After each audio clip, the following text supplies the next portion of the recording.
inserir um link no Gmail. Olá, bem-vindos a mais um vídeo da Rato ADCC. Neste vídeo iremos aprender como inserir um link no Gmail. Já com a sessão iniciada no Gmail, clicamos no botão escrever.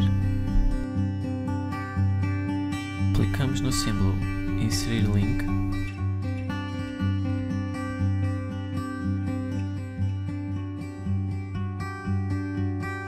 Em texto a ser exibido, escrevemos o texto da ligação e em endereço da web escrevemos a ligação que queremos e de seguida clicamos no botão OK.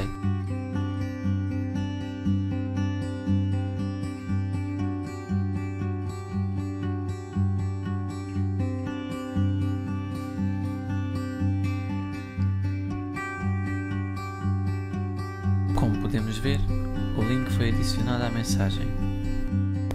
Espero que tenham gostado.